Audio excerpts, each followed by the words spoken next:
Is where I introduce you to amazing people like you who are doing great things in the world that I think you should know about. Before I introduce today's guest, I just want to say today is the second to last show of Chef AJ Live as we know it. If you watch the show regularly, you know that I have broadcast at least one show daily for over 4 years since March 20th, 2020, over 2,000 episodes. And I have to take a hiatus for at least 4 months to promote my new book. If you'd like to support this venture, there's 3 links below in the show notes. You can get a signed copy if you like. My goal is to be a New York Times bestseller, and to do that, I've got to hit the road, promote the book, be on a bunch of podcasts. We still will be doing YouTube, not Facebook, Twitter, or Instagram streaming as we're doing now. So today's the last day of that. But you could still catch my show on YouTube at least once a week for a live show and maybe one pre-record. I'll be doing a lot more recipes. I thank you so much for your support over the last 4 years. And today we have a special guest. We have something in common. We are both huge fans of Dr. Doug Lisle. I actually met him in a Facebook group that it's called Fans of the Beat Your Genes podcast. Beat Your Genes is a wonderful podcast that takes place every other Wednesday that is hosted by our friend and resident psychologist on Chef AJ Live, who will be having a regular slot the first Tuesday of the month still, Dr. Doug Lisle. His name is Warren Tews. He is a registered provisional psychologist in Canada, and he's going to be discussing personality and happiness. Please welcome Warren to the show. It's nice to meet you in person. Thank you so much, AJ. Great. Yeah, So how'd you become a fan of Dr. Lisle? I mean, recently, as you all know, we had a major loss in this community with the passing of Dr. John McDougall, and it was actually, in fact, through Dr. McDougall and you, AJ, that I discovered Dr. Lisle years ago, and the Wow, Beat Your Genes podcast. Yeah, that's amazing. Yeah, he's something, isn't he? he's incredible. Yeah, I know. Smart, really smart guy. Is that what made you want to be a psychologist? Dr. Lisle is the reason. Yeah, he's the inspiration for me That, becoming a that is psychologist. Yeah. that is so cool. So cool. Well, I noticed your talk is called Personality and Happiness. So, like, do you subscribe to, the personality test that he always talks about, the ocean, I forget what it's called, but there's a test that he talks about.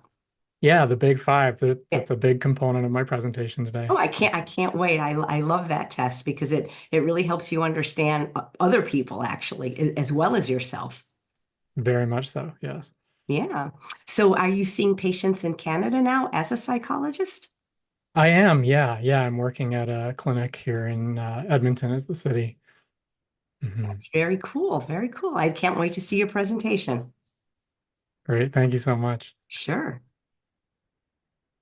All righty. So, as I said, everyone here is familiar with Dr. Lisle, so he's the person that inspired me to become a psychologist. And without Chef AJ and Dr. McDougall, I never would have found him, and I wouldn't be where I am today. So just want to give my heartfelt thanks to both AJ, Chef AJ, and McDougall, and also express my deepest condolences to the McDougall family. Quite a lot. Um, so this is a really big deal for me. I've watched so many episodes of this show, and I'm actually old school Chef AJ. I still use her lemon poppy seed dressing recipe from way back in the day. So That's um, funny. yeah, she's been a big part of my own health journey, and so I'm thrilled to be one of the last Chef AJ live shows this in this format. So and if people want to write questions in the chat, hopefully we can get to them at the end if possible. So I will share my screen here.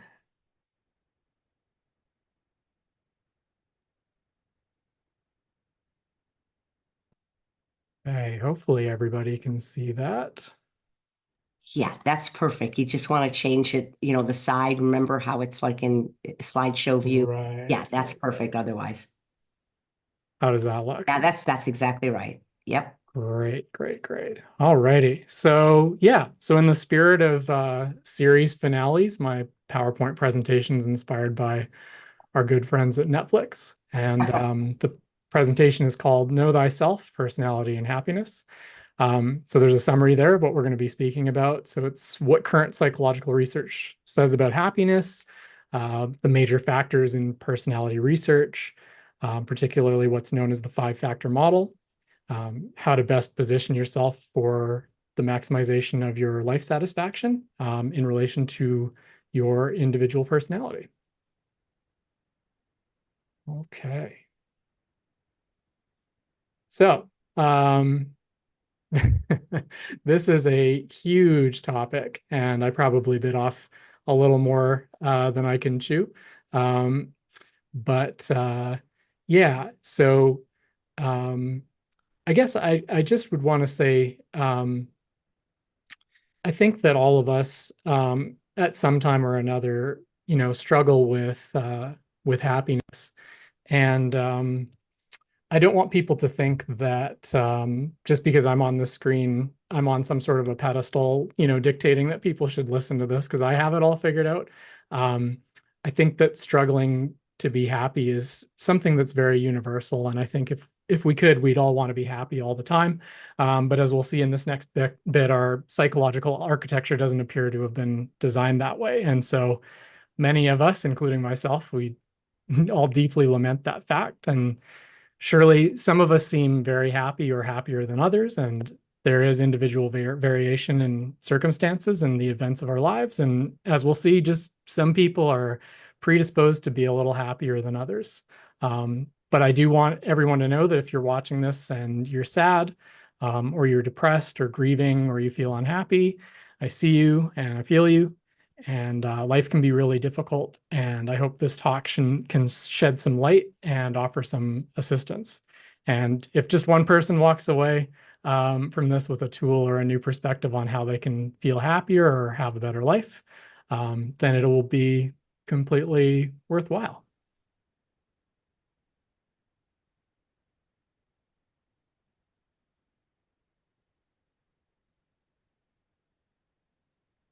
Okay. So as I said, it's a big topic, personality and happiness. The infinite beauty and complexity of the human condition and who we are, and the vast depths of what contributes to our happiness and our existential angst. So buckle up as you watch me try to explain all of this in a PowerPoint presentation. So as AJ mentioned earlier, I'm Canadian, so some of the research data presented here was done on Canadian populations, and some of the numbers are in the metric system. So sorry about that. And my work is influenced deeply by Dr. Doug Lisle and the Beat Your Genes podcast. So some of this material is certainly going to be familiar to those of you that are aware of his esteem dynamics framework. So during my undergraduate studies in psychology, I did minor in philosophy. And while psychology won out from a career standpoint, I still hold reverence for philosophy and the great philosophers of our time. And one of those being Aristotle, who coined the phrase "know thyself." So the better self-awareness and understanding we have of who we are, both good and bad, and the more willing we are to be vulnerable and honest, not only about our strengths, but also our weaknesses, the better positioned we are to create a life that we deserve and be as happy as possible, finding the right circumstances for our own individual characteristics. Another great philosopher, Socrates, famously said, "The unexamined life is not worth living." However, we certainly want to manage our expectations. Change can be difficult, and just because we gain some new insight or self-knowledge, it doesn't necessarily make the truths that we discover any easier. And knowing what we have to do doesn't always make taking those steps less difficult, but at least we'll have a map. So we want to keep our expectations low to moderate, lest we be severely disappointed and thus unhappy.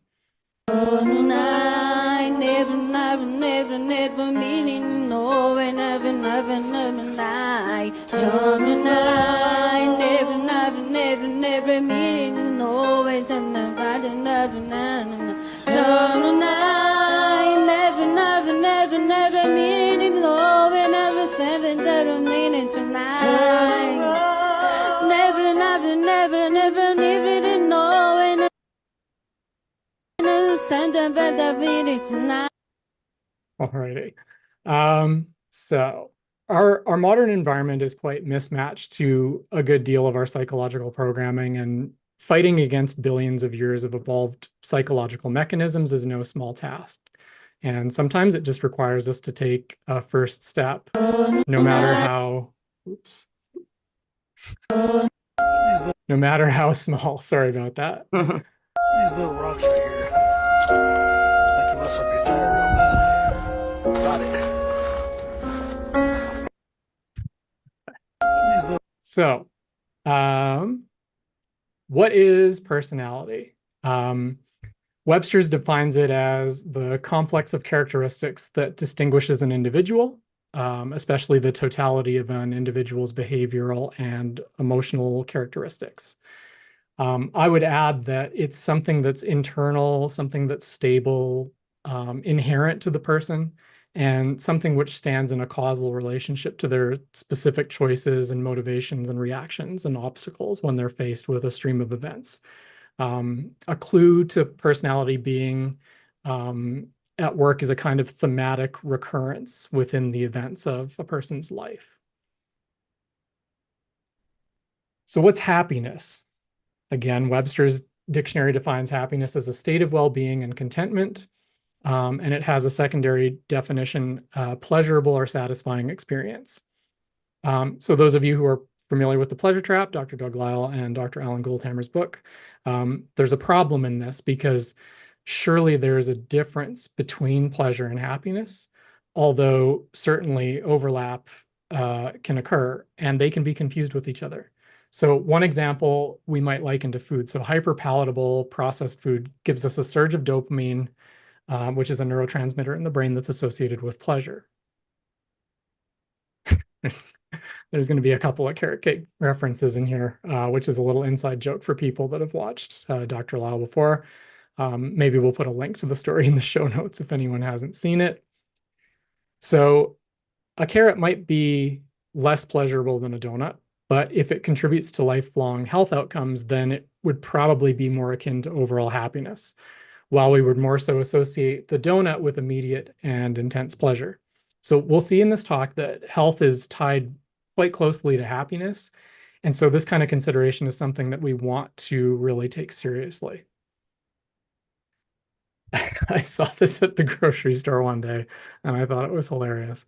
Anyway, we're wired to pursue pleasure more so than happiness, and to pursue short-term gratification and energy conservation. So this can pose many difficult scenarios in a human life that can sometimes contribute to short-term goals, but rob us of long-term life satisfaction and positive health outcomes. So here's another example. So according to Statistics Canada, seniors in their 60s, 70s, and 80s actually had higher life satisfaction scores than men and women in the age bracket of 20 to 59, as long as they were in good health. So the caveat on this type of research is that if seniors are not in good health, this affects the data outcomes and demonstrates lower life satisfaction. So in this way, eating healthier might not give us as much immediate pleasure, but could contribute to more overall life satisfaction and happiness in the long term, particularly in the last 20 to 30 years of our lives, which is no joke. That's a significant portion of our time on this planet. But because we're not wired to really expect to live past 40, it can be difficult to think about later life and take into serious consideration when we are making decisions in the here and now. So another example of the difference between pleasure and happiness, so romance. So the pleasure that we would most closely associate with romance would be sexual activity. So that's only one small part of a relationship, though. An orgasm, while incredibly pleasurable, is intense and short-lived. So many might argue that overall happiness from romance comes from a larger composite picture of things like support and love, contentment, communication, honesty, trust, vulnerability, feeling accepted for who we are, just that those feelings that we have when we've got someone special in our lives that we really care about. We certainly derive pleasure from those things, but the happiness is an overall composite. So it's more a result of looking at the picture of the partnership as a whole and of course, every relationship has its problems and conflict, but if the overall net is positive for both parties, then we would say it's a happy relationship more so than we would say it's a pleasurable relationship. So from this, we can derive that when people say they're happy, they're not saying that they're blissed out 24 hours, 7 days a week in this, cacophony of pleasurable hedonism. What they actually mean is that when they reflect on the overall life balance sheet of loss and gains, they recognize that they're in the green overall and that the balance is reasonably positive over the long term. So that's the kind of happiness that's usually studied by psychologists. It's focused less on immediate feelings, but more of an aggregate across a longer period of time. So synonyms would include just contentment and, as I said, life satisfaction. Okay, so here's another philosopher for us, Voltaire, the 18th century French writer. So he says there can be no happiness without good health. So we're going to watch a highly scientific video about that. All right, cells, line up for your rations. Pizza again? We need nutrients. The brain has decreed that pizza has tomato in it, which is a vegetable. Further complaints about the quality of rations will not be tolerated. Sir, my son, he's dying from lack of vitamin D. Can we have some sunlight, please? You will take your screen light, and you will be happy for it, peasant! Attention! The brain has found a 4-hour video on Mario Kart speedruns! There will be no sleep, period, tonight! I can't do this anymore. We don't even like Mario Kart. So sleep, diet, and exercise, they have massive implications on our overall life satisfaction and our happiness. And there is a plethora of research demonstrating that poor sleep quality is correlated with lower reports of both emotional stability and happiness. Self-reported levels of happiness in research participants, they take a significant downturn when sleep quality is low or if there are problems with sleeping. So what are the most important parts of sleep? So 40 years of sleep research has distilled down some of the most significant findings. So number one is going to bed and waking up at the same time every day, including on weekends. It's incredibly difficult to do, right? But it is the number one predictor of high quality sleep. Getting between 7 and 8 hours of sleep each night, I think most people have a sense of that. Getting at least 30 minutes of sunlight a day, that helps with vitamin D levels and helps our pituitary gland regulate sleep levels. This is a big one. I'm pretty sure everyone can relate to this at some point or another. So stopping your exposure to screen light, otherwise known as blue light, an hour or two before bedtime can really have a major effect on the quality of sleep we're getting. Blue light from screens, it inhibits the production of a hormone known as melatonin, which basically tells the body that it's dark and it's time to sleep. It's also really important to know whether you're a morning lark or a night owl. So despite the culture really values early rising kind of as a moral virtue, research has shown that around 30% of the population are genetically night owls. So that means they do better when they go to bed later and they wake up later. Interestingly enough, taking a bath or a hot shower before bed can counterintuitively create a drop in body temperature. And when your body temperature drops, it can make it easier to fall asleep. It's a signal that it's time for bed. And keeping a cooler room at night is also a part of that. When I've given this talk before, this is where I become a little unpopular. So, but I know this audience is definitely on board. So avoiding or limiting coffee, caffeine, cigarettes, cannabis, stimulants, alcohol, all of that stuff. Those substances, they cause fragmented sleep, and they also inhibit deep restorative REM sleep. That's rapid eye movement sleep. So that's where we're dreaming. And the increase in consumption of those substances has also potentially been linked to Alzheimer's, which is not a recipe for happiness. they inhibit deep non-REM sleep, and that's actually when the brain is cleaning itself to wash away beta amyloid and tau protein, which is essentially it's plaque that's in the brain that's associated with Alzheimer's. And many people don't know this, but even pharmaceutical grade sleeping pills ironically have the same effects, despite being able to put someone to sleep. So, and alcohol as well is similar in this. It causes lower sleep quality. So, many people derive a lot of pleasure from the aforementioned substances. So I'm not making any direct prescriptions, but I think it's really important for us to understand the potential implications of how substances affect sleep and emotional stability and our health, and therefore our happiness. So if you're sad and you think that sleep might be a factor, it could be a good idea to consult with a doctor and limit or eliminate all of these substances and see if it makes a difference. Everything in life has costs and benefits, and so we've got to each carefully weigh those costs and benefits and make the best decision that we can as individuals. All right, exercise. So we're designed to move.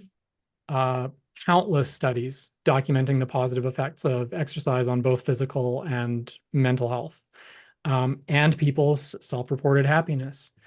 So exercise boosts brain-derived neurotrophic factor, BDNF, which is a secretory growth factor that supports the survival of existing neurons and differentiation of new neurons and neural connections.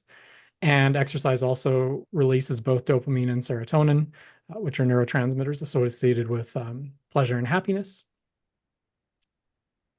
Exercise has been shown time and time again to reduce anxiety and depression in many clinical trials. The research backing the connection between happiness and exercise, it's nearly endless. There's some selections here, evidence showed a consistent positive relationship between physical activity and happiness.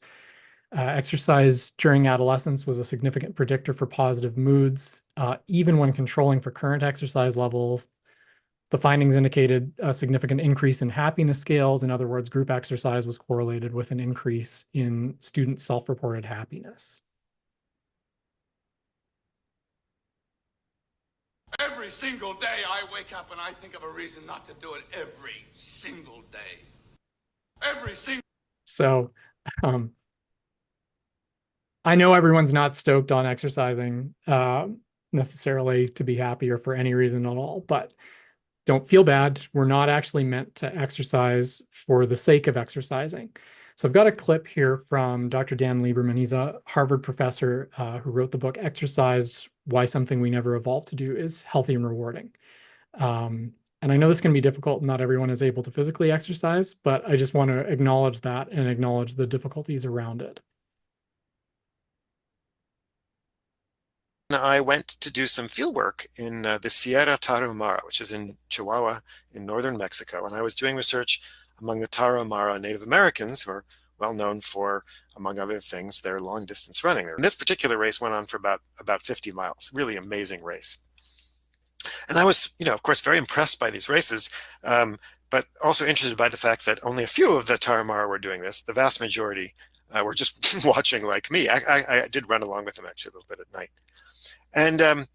And so I got a chance to measure and interview and talk to some of the runners, and one of them was this guy named I'm going to call him Ernesto, and asked him about how he trained. And I had been asking everybody this question, and the woman who was helping me interpret, because I don't speak the native Raramuri language, was really struggling to get people to answer my question, because it turns out there's no word, not only a word for training, but the idea of training is kind of foreign to the Tarahumara.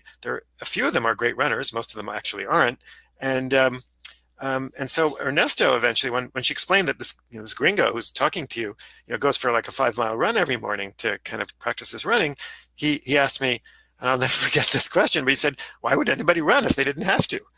And in fact, if you hate treadmills, you're in good company. Treadmills were actually invented in the 19th century by the Victorians to punish prisoners. They were invented by a guy named William Cubitt to keep people like Oscar Wilde from enjoying themselves in prison. Yeah. Now, so if if people are having a tough time getting moving, I think it's really important to know that we aren't designed to exercise for no reason, and that treadmills were invented as a torture device. So I wouldn't beat myself up about it necessarily, but in the Tarahumara tribes, they will only exercise as a part of their they actually hunt animals by running them down to exhaustion. And then also it's a major part of their culture. So if you win races, you have more access to mates and so on.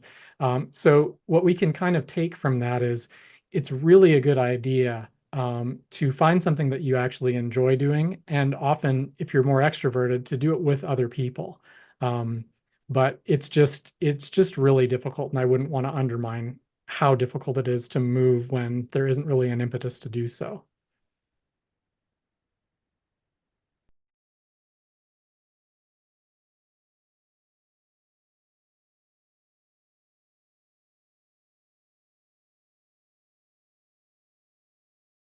Okay, so this is a video from people will know Dr. Michael Greger for sure. Just talking a little bit about the impact of food and mental health.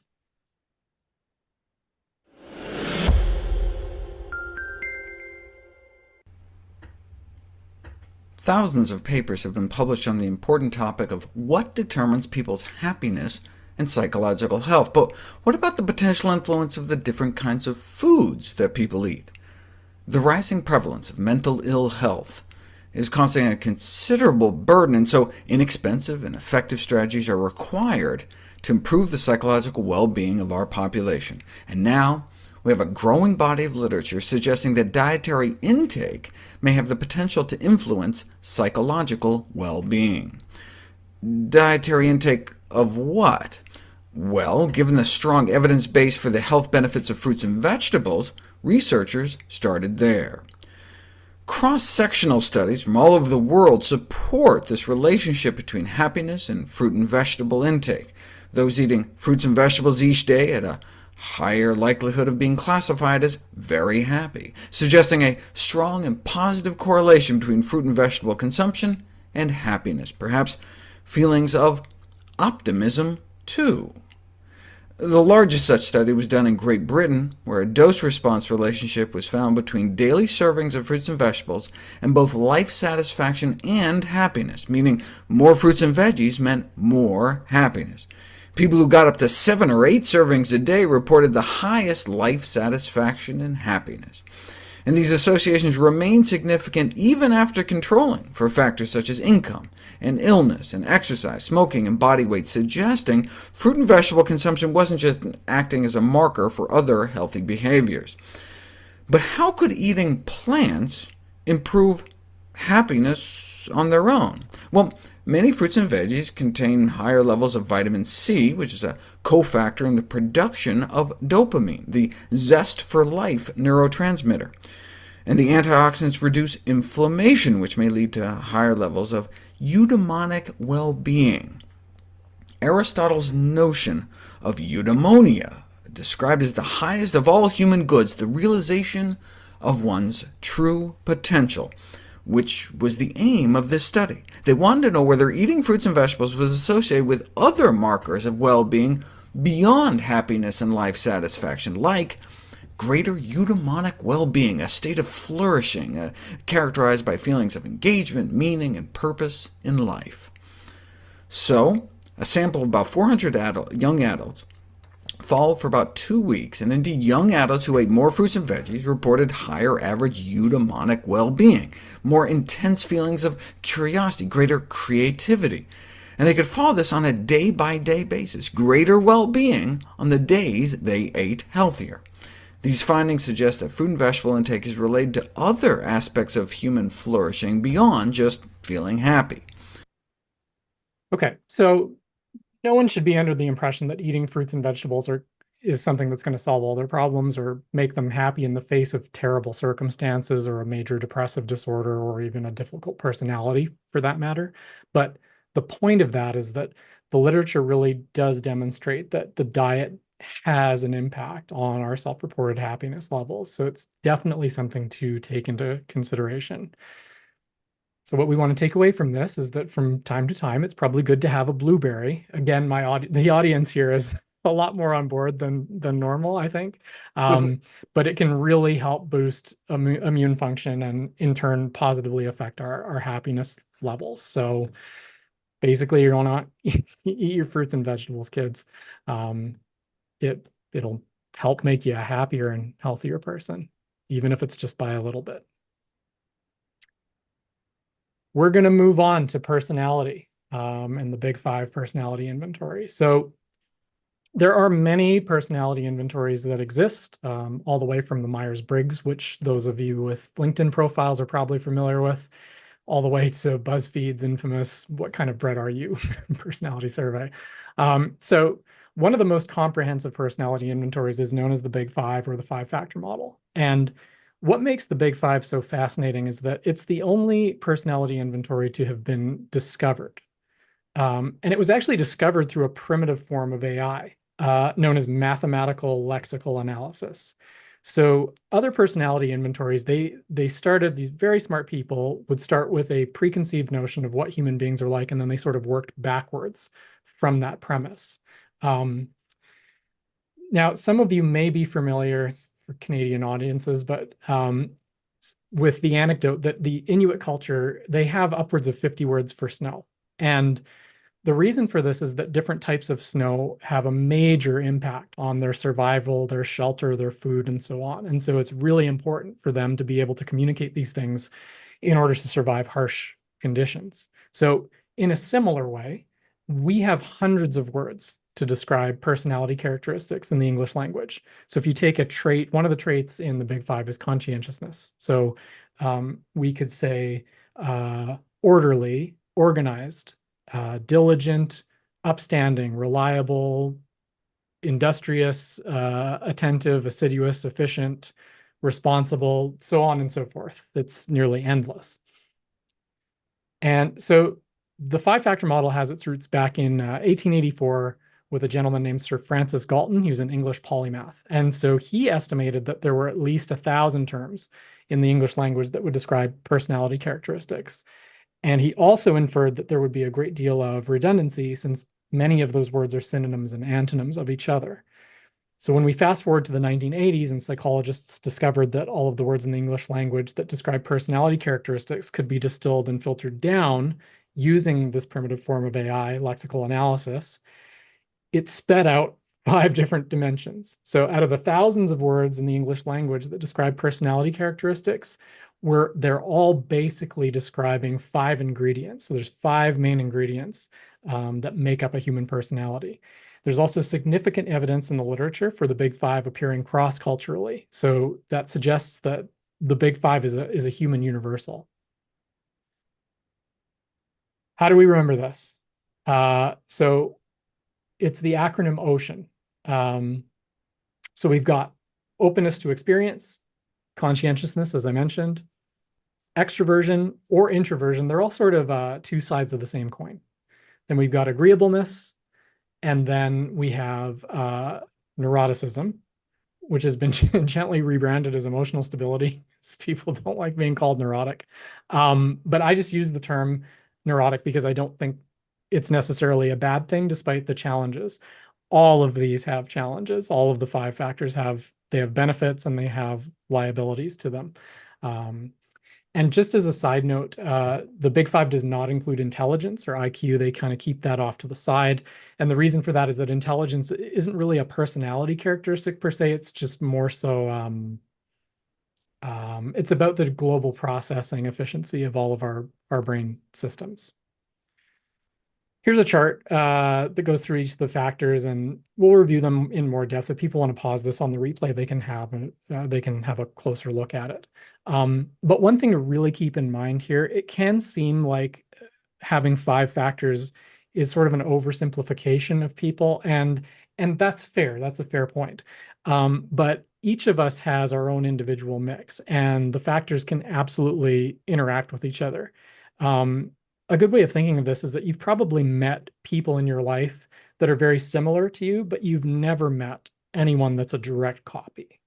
And another way to think about this as well is I actually can't remember how many letters there are in the English language, but it's somewhere in the 20s, right? So if you think there's, less than 30 words in the English language, and how many books, the plethora of literature that we've produced, it's almost unfathomable. So the Big Five is kind of like that. So there's a number of free online Big Five tests you can take. They're all fairly similar. They're not the same as the clinical version. The clinical version is known as the NEO PI-R is the latest one. But these open source ones online, they'll give you a very good idea of where you are on the scale of these traits. And if you do take it, I often mention to my clients, if you take a Big Five test online and something doesn't seem right, you can always have somebody that knows you very well take it as if they were you, and that 99% of the time clears things up. I'm going to pull up an anonymous tester's results just to show people what it looks like. And I think the way this particular test breaks things down, it can be helpful for people to better understand what the traits are measuring. This would be the main breakdown. I'm actually not sure why they score it at 120. It should be 100. But so that means to see where most people land, because most people are in the middle. That would be at 60, because 60 is half of 120. So what we're seeing here is that this person's a little more emotionally stable than average. They're quite a bit more extroverted than average. They're fairly open to experience. They're more agreeable than average, and they're about average for conscientiousness. So there's some synonyms here in the breakdown. You got imagination, artistic, adventurous, liberalism. The liberalism is not really a political thing. It's just more people that are open are more liberal with the ideas that they'll accept. Then we have conscientiousness. So there's dutifulness, achievement, striving, self-discipline, cautiousness. Extroversion, friendliness, excitement seeking, cheerfulness, activity level. Agreeableness, so we got trust, altruism, modesty, sympathy. And neuroticism, anxiety, depression, self-consciousness, vulnerability. So you might be asking yourself, how did these traits come about? And it's through the development of our species, through natural selection. So natural selection, it selects for the best possible traits for survival and reproduction. And that includes personality characteristics. The environments that we've found ourselves in as humans, though, they've varied. And so there's no one perfect personality for any given situation. That's why the traits fall on a distribution or a bell curve, where most people are in the middle, as this is where it's probably most advantageous for like an overall composite of the greatest likelihood of success in the most common situations humans find themselves in. However, sometimes being an outlier can be an advantage. And so those outliers do stay in the gene pool in smaller numbers because they did have advantages that allowed them to survive and pass on in their genes in very particular environments. This is a dumb joke because they're bell peppers, right? Bell curve. That's funny. Yeah, if we put it in another way, gene mutations create genetic variation, so natural selection winnows it. And winnowing is, it's an agricultural term, and it's the practice of losing all the waste matter to be left with all the best stuff. So that's what natural selection does. The genetic variants that make individuals that are best suited to a local environment gradually increase their frequency in the population. So part of the reason that you're here is that your ancestors were the people that were best suited personality-wise and skill-wise to survive and reproduce. And the ones who did not died out. So congratulations. At the same time, we might look at the people around us, or, sometimes I'll look at myself and I'll wonder, is that truly the best that nature could have done? So when I merge onto the freeway and see somebody doing so at 60 kilometers an hour, I don't know what that is in miles per hour, sorry. It's slow. We can wonder, like, how is this the best product of natural selection? And there's constraints on all species, and this is what we're seeing. So otherwise, by this point, we'd likely be telepathic super beings with omnipotent powers, and that's just not the case. Although we're pretty cool as a species. I think we're nifty. So cooperation and competition. As an example, if a particular environment has intense competition and many threats and scarce resources, it's probably better to be a little less trusting and cooperative, which would predict lower agreeableness. And on top of this, risky exploratory behaviors are probably less advantageous, which would predict people lower in extroversion or openness doing better.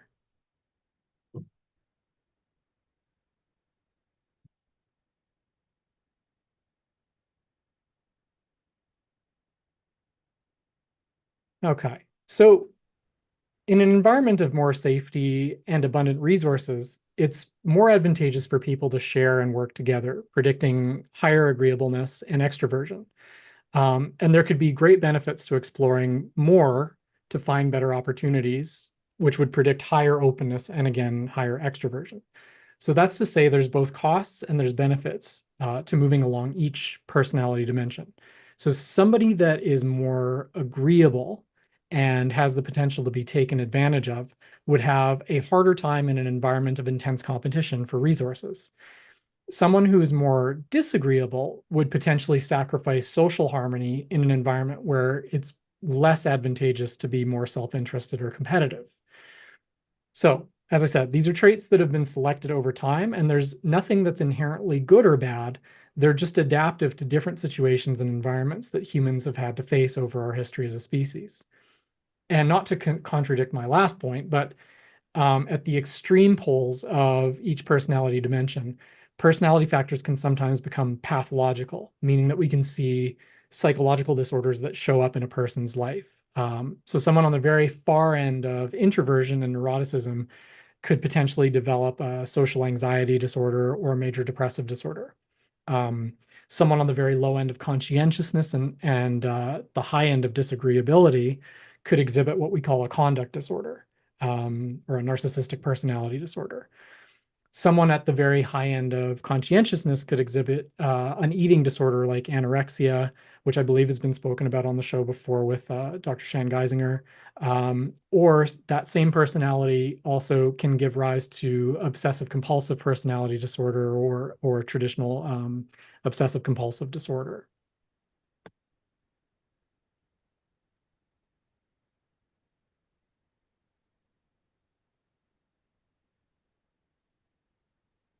So how accurate is the Big Five? Well, an increasing body of evidence since the 1970s has shown the Big Five personality traits to be relatively stable over a lifespan and also relatively predictive of generalized behavior. So there's no question that context and environment play an important role in how people act. But many longitudinal studies have shown Big Five personality traits to be stable across a lifetime with people taking the same test at different life intervals. So in one study, people took a personality questionnaire on 3 occasions, 6 years apart. And the final scores, 12 years from the beginning of the study, correlated with the initial scores with R values of 0.68 to 0.85. And so correlations, they run from a scale of 0 to 1. So 0.68 to 0.85 is very high. In fact, it's got about the same correlation value if you get people to take the test twice within a range of 6 days. So that demonstrates that variation due to quirks or accidents of mood is quite limited, and that the scores are nearly as consistent over 10 years as they are over a week. That brings us to how much of personality is due to genetics and how much is due to environment. So one of the most fascinating set of findings over the past 4 decades has been on identical twins. The studies were conducted actually on identical twins that were adopted out into separate households. And so since twins are 100% genetically identical, that's an ideal situation to study the effects of genetic influences versus environmental influences on personality. And what happened in these studies was remarkable. So currently, there are 14 million of these twins that have been studied. And personality researchers gave personality inventories to the adopted parents, the biological parents, and each adopted identical twin.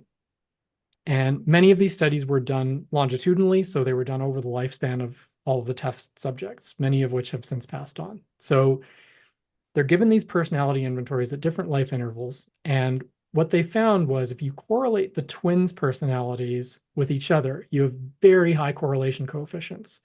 Nobody bats an eyelash at that. They're twins. They're 100% identical. When the twins' personality profiles were compared to the biological parents, again, not quite as high, but still very high. When the twins' personality profiles were compared to their adoptive parents, the correlation was no greater than if you picked a random person off of the street. So what this tells us is that there's absolutely a hereditary component to our personalities, and gives a good deal of credence to the old saying, the apple doesn't fall far from the tree. More carrot cake jokes. Now, clearly, heredity is not the only influence. If it were, identical twins who are genetic clones of each other would have the exact same personalities, and they don't. While the correlations between personality traits in identical twins are substantive, they're not perfect. So behavior genetics points to the role of some non-genetic factors. This is really cool, to me anyway. This is an incredible case of twins that were reared apart, and then on occasion, sometimes these twins did run into each other. So these are the Jim twins.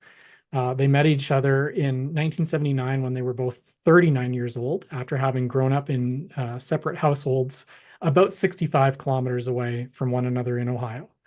And there were some amazing findings, almost out of a movie kind of thing. So they're both 6 feet tall and weighed 180 pounds. That's no surprise. Weight and height are highly heritable, so twins are often the same size, especially if they're identical twins. This is where it gets really wild. So they both married women named Linda, divorced the Lindas, and then both subsequently married women named Betty. They both suffered from lifelong headaches. They both had a lifelong habit of biting their nails. They both smoked the same brand of Salem cigarettes. Different time, folks. They both drove blue Chevrolets. This is wild. They both named their sons James Allen and James Allen, the only difference being the number of L's in Allen, respectively. They both had a dog named Toy growing up, and they both had careers in law enforcement as sheriffs. So another very striking finding in research led by Dr. Thomas Bouchard was discovered when they asked pairs of identical twins for reports on their happiness levels on 2 different occasions, 9 years apart. And the happiness levels of identical twins are more similar than ordinary siblings or fraternal twins, as we would expect. So the happiness of twin A in the first year would predict the happiness of twin A 9 years later. The happiness of twin A in year 1 was correlated with the happiness of twin B in year 1. But most incredibly, they found that if you wanted to predict twin B's happiness in year 9, you could interchangeably use twin A or twin B's happiness score in year 1, more or less, and get the same result. So in identical twins that are separated at birth and raised apart, the correlation in happiness is just as high as it is with identical twins who have been brought up in the same house. So this is really, really powerful evidence that shows inherited factors to our level of happiness and our perceived well-being, regardless of the environment that we find ourselves in. It's noteworthy to realize that with 14 million of these being studied, that there would have been and were documented instances of twins being adopted out, say, this isn't a direct example, but just a possibility. One twin may have been adopted into some nightmare foster home, check collecting, abusive household, and the other twin may have been adopted into a very high SES family with parents that cared and put them into extracurricular activities. And these findings show that the happiness levels of those twins would have been very similar, despite the fact that they were in quite different circumstances. Now, obviously, the one that's in the foster home is probably not going to be as happy, but that has more to do with circumstance rather than their inherent genetics.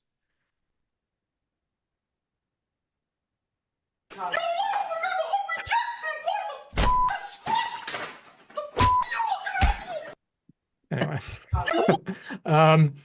Yeah, so some of you may be thinking, does this mean we should just give up? because there's a heritable component to both our personality and happiness. And I would say, no, that's not the conclusion that we should draw here. It's not an excuse to not work on ourselves. There's always new information we can learn that can help us change our behavior and put ourselves in better circumstances and improve who we are as people. And even if someone told you that you had no ability to change whatsoever, you are who you are, it's all genetic, I don't think anyone would listen to that.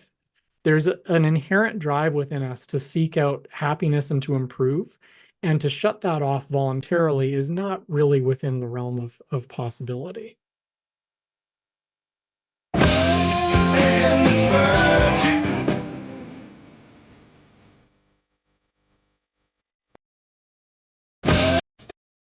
Okay, so I want to take an analogy here from music. So in a past life, I was a musician for a very long time, and I want to take this analogy and use it to explain the variance of change in human lives.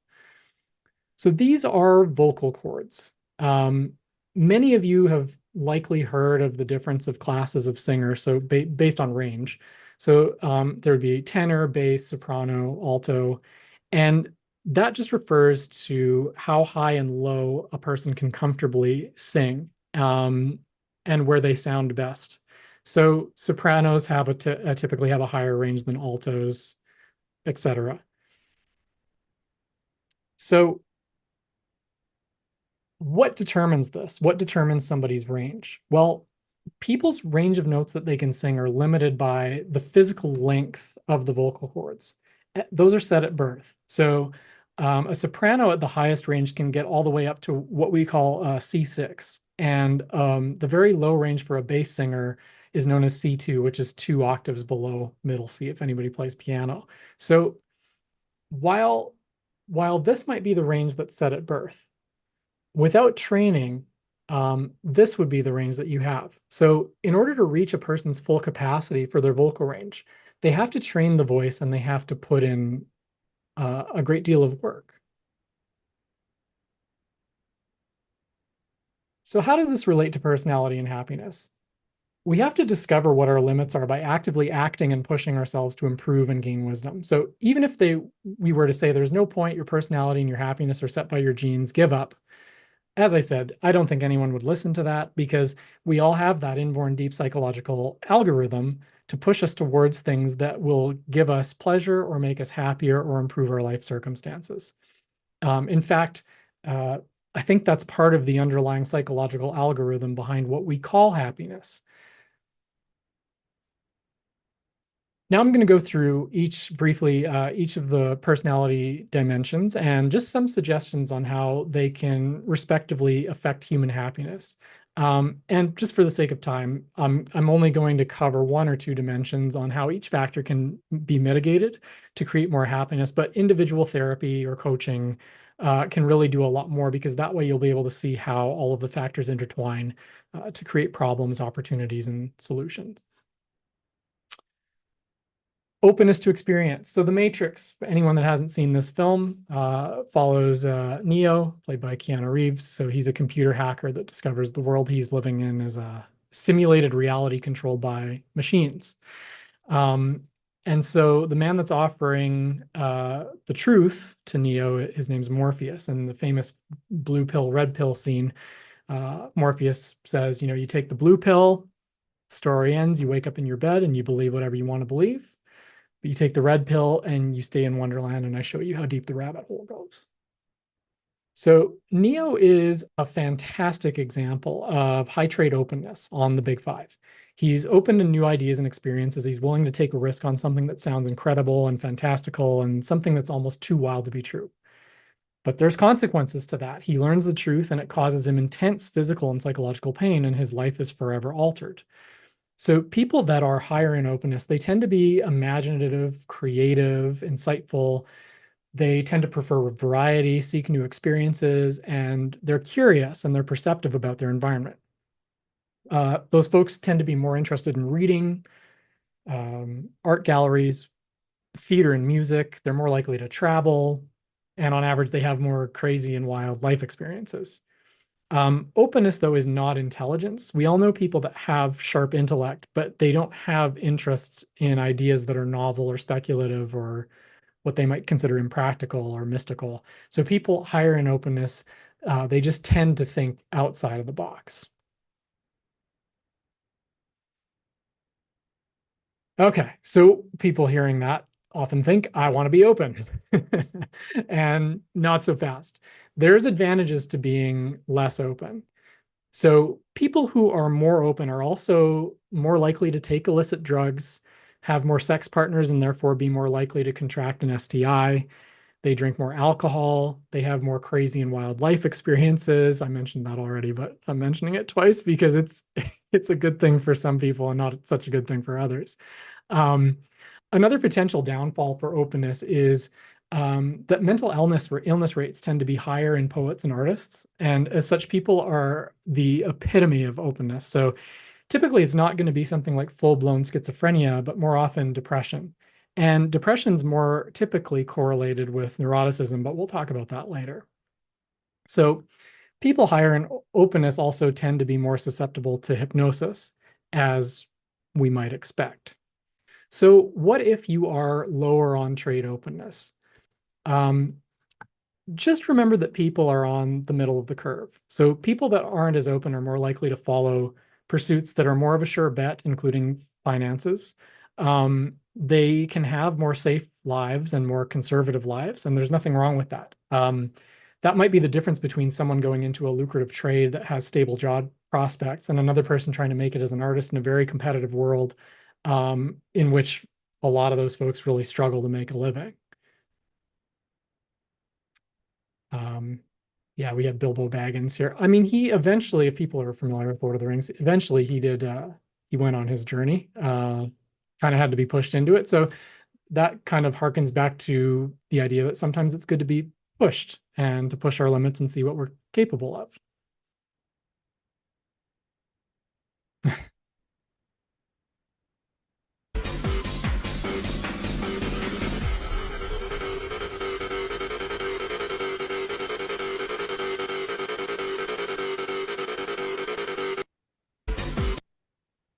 Yeah.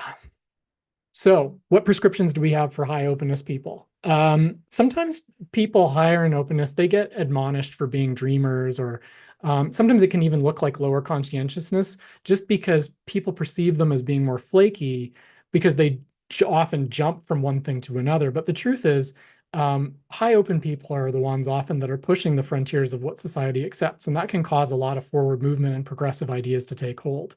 It can really expand our circle of compassion, and we need that. So for folks that are high in openness, it's good to just recognize that you need a lot of variety. Otherwise, you're going to feel stagnant, and repetitive tasks and a job that, have you in a cubicle crunching the same numbers every day is going to really crush your spirit. And you might forgo major financial success to find a more rewarding creative career, and that's okay, as long as you're happy. For people that are lower in openness, a lot of the time they're given flack. And so I would take a page out of the acceptance and commitment therapy modality and say, there's nothing the matter with you either. If you like having the same thing for dinner each night, have no interest in traveling, and you like to keep a simple routine, that's okay, as long as you're happy. Just keep in mind, there's a huge heritable component to these things. And so don't listen to the voices around you telling you that you need to try, some wild deep fried Snickers bar or something, because you got to be more open. It's okay to have a simple life, and you're probably safer and more secure that way. People lower in openness have also been shown to live longer. That brings us to conscientiousness. So this is a trait that's associated with industriousness, orderliness, self-control, planning, lists. So lower scorers on conscientiousness, on the trait conscientiousness, they'll report that they're ambitious, but they have a hard time with perceived laziness or a lack of focus. So conscientiousness and the value that it has, this is pretty complicated. It's the value of it is really given the value of it has risen greatly in the modern age. But if it had been as advantageous over the development of human life as it is now, it would have been consistently selected for at higher and higher levels. So it can really be a blessing or a curse, depending on the environment and depending on the person. So if we're in an environment of unpredictability, which was the case for a lot of human existence, people who would do best are those that can respond spontaneously to whatever life throws at them in the moment. Higher conscientiousness scorers don't do so well when they have to be flexible, because changes in routine can be upsetting and difficult to adjust to. The prevalence of attention deficit hyperactivity disorder or attention deficit disorder, ADD, ADHD, that could likely be a reflection of an inconsistency of selection for conscientiousness that we experienced in the past. And the modern world has become much more structured and orderly. So lower conscientiousness scores can really suffer. Workplaces they're artificial localities. Having to sit in a cubicle or a classroom for 8 hours a day is a very modern phenomenon, as is quietly getting along with a series of pre-planned repetitive tasks based on rules. Of course, in our development of the species, it would have been useful to make plans and follow through with them, but not to the extent that we're expected to now. It's actually, to me as a clinician, very surprising at how well people have adapted to the modern environment in both this and many, many other ways. So conscientiousness can in some ways allow us to experience greater happiness over the long term. So, working on something and foregoing pleasure can really have a great outcome, because you can produce, a lot of great work potentially. But a lot of people that are very high in conscientiousness also report that they can't even relax in relaxing situations because they feel like they always need to be working. And people who are lower in conscientiousness, they might have the potential to enjoy their lives more because they just derive more pleasure from leisure activities, and that's really important. It's important to enjoy our lives. Steve Jobs, the creator of the iPhone, he was incredibly high on all personality dimensions. He wasn't in the middle on a single one of them. So he was incredibly conscientious and industrious. But he said on his deathbed that he'd wished he'd spent more time with his kids. So obsessive compulsive personality disorder, I mentioned that's a way this trait can be pathological. And although that only accounts for a small portion of the population, for every diagnosed case, there are going to be thousands, if not tens of thousands, if not hundreds of thousands of people who don't pass the diagnosis threshold, but they're still suffering and they're affected by the symptoms. So for those of you who feel like or find out that you're lower in conscientiousness and you want to improve your happiness because it's not making you happy to be less industrious, some of the best options can be to utilize technology. So setting a calendar on a smartphone with reminders that go on a smartwatch, it's like modern problems require modern solutions, basically. So I will often, in my practice, guide people to use various environmental techniques, so blocking apps for limiting distractions like video games, social media, television to great effect.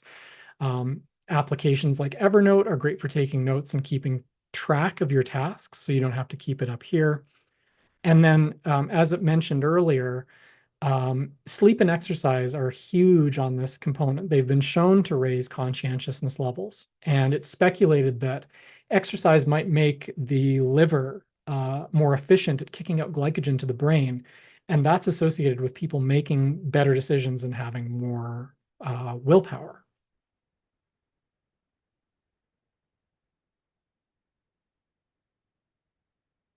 So further studies have shown that conscientiousness can rise by enhancing interactions with colleagues, including recreation time. So it's speculated that boosts a sense of belonging and obligation to your work community, so you don't want to let the people around you down. And sometimes you just have to finish what you start. So for those of you who are higher in conscientiousness in a way that causes them unhappiness, I think I'm speaking to that crowd today. It can be helpful to understand that there's a psychological algorithm that's been hijacked and kind of exploits our need to acquire money and resources, when in fact, many cases, the strength of wanting something is much stronger than the happiness that we actually get when we obtain it, whether it be status or material goods, a bigger house, a nicer car. And that algorithm exists in part because ancestors who were able to accrue status in the Stone Age were able to survive and reproduce their genes more readily. So exposure therapy can be a means of testing to see whether if we let go some of the hypervigilance, how it affects our happiness in the long term. And there is some research that demonstrates that people who work less and put more effort into things like volunteering or their leisure time, family, hobbies, they might actually be, in fact, happier if they can circumvent their neural instinct for acquisition. So sometimes this isn't possible. And sometimes people genuinely derive the most happiness from working very hard, and that's okay too. But it's very much an individual situation. All right, so extroversion and introversion. Dogs, people like dogs. You have the dogs that love the water. And then you have the dogs that hate the water.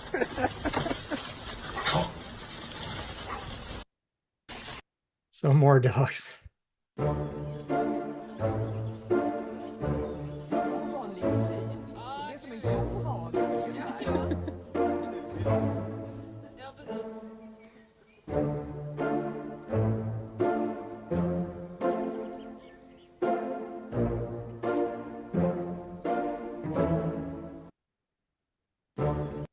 It's interesting that you can actually see these big five traits in animals. And it's sort of like opening Pandora's box a little bit. Once you start to learn about the big five, you almost start to see it everywhere. And it's really curious to watch it in our pets.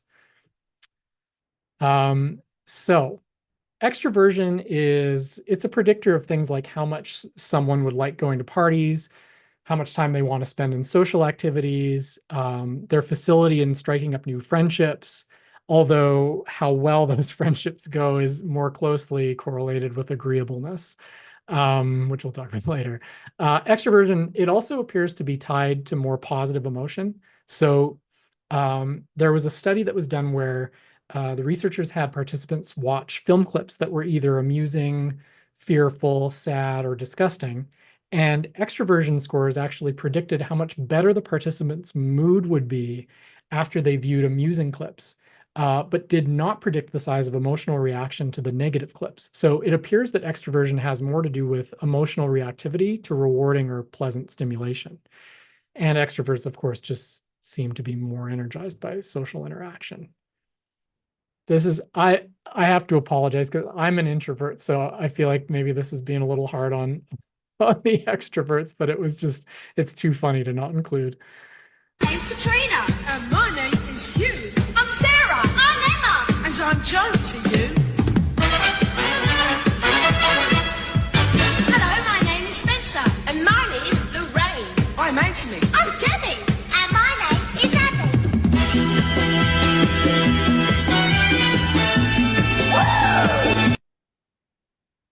I'm Katrina. I find that genuinely terrifying. Okay. So introversion, it's theorized to have developed as actually a protective factor against, interestingly enough, sexually transmitted infections and pathogens. So that's why we're not all extroverted, in part. There's constraints on the further selection of that trait. And so introversion can also be more advantageous when it's just a better idea to stay quiet and low key in situations that can be dangerous, to be mingling with new people, or to be more expressive, where that could really cause you bodily harm. Studies have also shown that people with higher introversion scores, this is interesting. So studies have shown that people with higher introversion scores may actually also have lower immune function, which would make sense. So if, as an introvert, you're more likely to get sick, it's a better idea to kind of keep to yourself and not be in places where a bunch of people are breathing. Introverts just tend to enjoy their own company. So happiness for extroversion, according to the research literature, I don't have much for you guys because you just tend to be happier on average. That doesn't mean that extroverts don't have negative emotions. They absolutely can have just as much.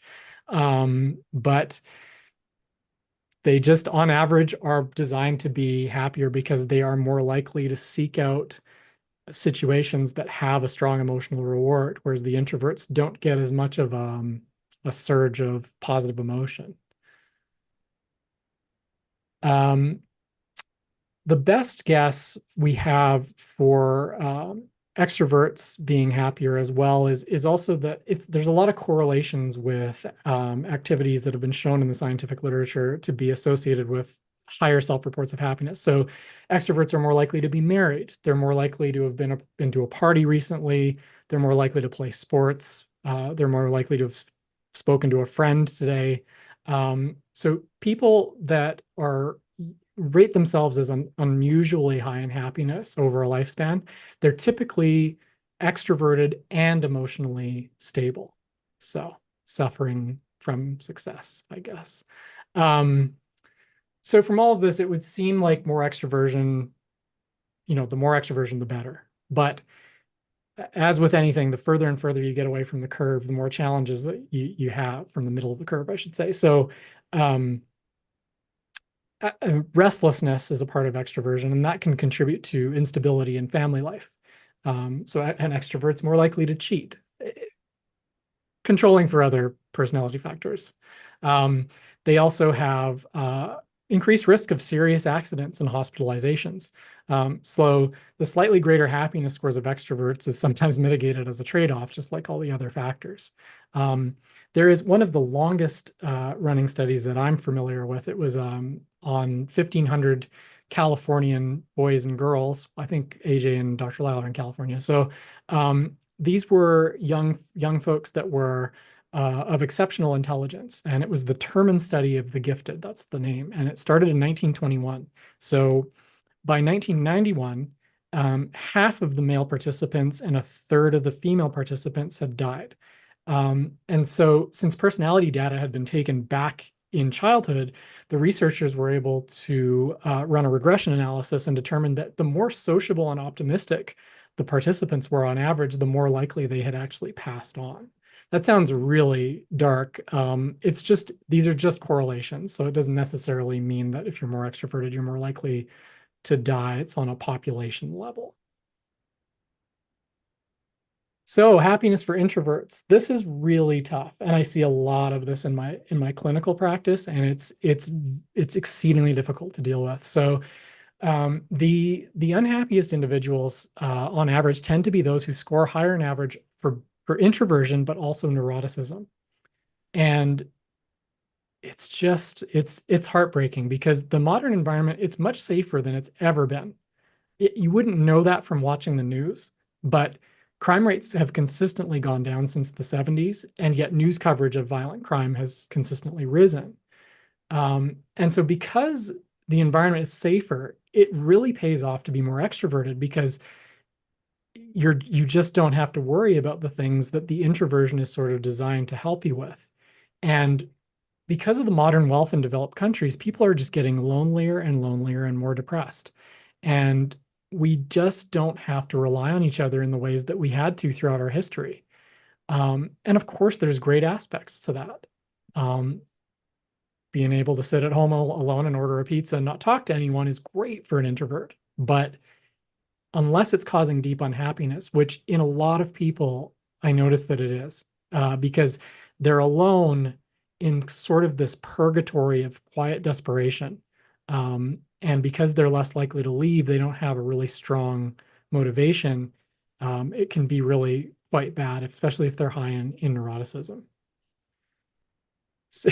So a recent study of over 100 participants these are selected for introversion. It had asked them to push the boundaries of their willingness to engage in social activity, or to put it in simpler terms, they were just asked to act more like extroverts, and participants reported greater happiness and well-being as a result. So the study suggests that introverts might be served to increase their happiness, acting more like extroverts. But again, this is really difficult to do. Often people have to kind of sometimes get money involved. So like sign up for like a group exercise program or something where they feel guilty if they don't show up because they paid for it, that kind of thing. But it's really challenging. On to agreeableness. So it's been speculated that one of the reasons that human beings have become such a dominant species, well, we are the dominant species on Earth, it's because we're nice, actually. We help each other out. Of course, we're often in conflict with each other. People might be listening to this thinking, what are you talking about? People are nice, but we really do help each other out. At least certainly compared to our, the Neanderthals that died out, that it's speculated they died out because they weren't as collaborative and cooperative as humans were. And yeah, so a way of saying that is humans are a little more agreeable than other species. And so how could we possibly build bridges and skyscrapers and create an agricultural system that feeds billions of people? There's still conflict, like I said. And it wouldn't be advantageous to be completely agreeable because people would just take advantage of you, and that does happen. So like all the other personality traits we've discussed, people fall on a bell curve, and most of us are fairly close to a 50-50 trade. Or as Dr. Lyle says, he thinks that we're a little more self-interested, so the average person's probably more of a 55-45 trader, because we kind of want a little more than what we've got coming to us. But yeah, so agreeable people, they're more cooperative, they're more trusting, they're more empathetic. And this is a video of somebody that's probably above the 90th percentile for agreeability. Is the backseat okay? Because I can do the trunk too if you'd prefer. Mask or no mask, do you care? Or you have a ski mask, you're good, right? Honestly, I did have an exposure though recently, so maybe... Oh God, there's a body down here. Is it okay if I step on it, or do you want me to move it? Full transparency, these could be tighter, just so you know. Click it or ticket. No, I'm kidding. It doesn't work. Okay. No, that's fine. If this is for a ransom, definitely try my grandma first. Least likely to get the cops involved though, my cousin Tony. You're not mad at me, right? Like this was totally random? Okay. You're sure? Okay. Careful at the stop sign. There's always like a cop planted there to give a ticket. Would you say I'm like more or less chill than other people you've kidnapped? No, you're seriously? I can give you my credit cards. I wouldn't report anything. I'm just worried the banks would notice something. I know this Panda Express gift card has $25. You're allowed to go in the carpool lane because there's two of us, just so you know. Yeah, you knew that. Sorry. No, we're good. Thank you. I appreciate it. Thank you. Yeah, so to be high in agreeableness, you're disposed to pay attention to the mental states of others, and crucially to factor in other people's feelings in your behavioral choices. So an ingenious recent experiment had shown that agreeableness scores predicted how much time people would spend processing words like caring or console or help, as compared to words like abduct, assault, harass, when the words are presented on a screen in front of them. So such a preference would produce pro-social, warm, trusting behavior. People who score higher in agreeableness, they help others more, they have more harmonious interpersonal relationships, they enjoy good social support, they relatively rarely fall out with or insult other people, they're quick to forgive, slow to anger, even with people who are in fact blameworthy. These considerations suggest that being high in agreeableness should bring benefits in terms of good social group cohesion. And we know that's true, but it also brings costs in terms of some measure of personal success. There is evidence of that, in fact, in the research literature. So there was one study that examined personality factors and career success amongst nearly 4,000 business executives, generally in their 40s. And agreeableness score was a negative predictor of their income. It was also a negative predictor of their ascendancy through the company ranks and their closeness to being a chief executive officer. So in other words, the less agreeable the executive, the better they do. Or to say it in a different way, nice guys finish last. And one of the other pitfalls of being higher in agreeableness is that it can really put somebody at risk for being taken advantage of, particularly if someone is high in conscientiousness and agreeability. Others tend to figure out that they ask such a person to do something. If they ask that person to do something, the person's probably going to do it. This is Dr. Lyle's sucker triad, more or less: high conscientious, high agreeable, high intelligence as well. And so if this is you, should get help. I'm just kidding. It's good information to have about yourself, because you can take measures through assertiveness training, and there's a number of interventions that I use and other clinicians use in therapy to help somebody navigate such a personality. So with the burrito thing here, what's going on? So this is where you start to see like somebody who is more interested in the social cohesion and getting along, and so they'll choke down a burrito that they hate just to kind of go along with the flow. And this is actually a little taste of where you can start to see the different factors interact with each other. So this person gets asked to go to a party, they say yes, and then they're gonna be miserable. But if they're higher in conscientiousness, they're not going to flake out either. So we're looking here at probably high agreeable in the green lady, and high introversion. Disagreeability. Let me sing the disagreeables the song of their people. No, no, no.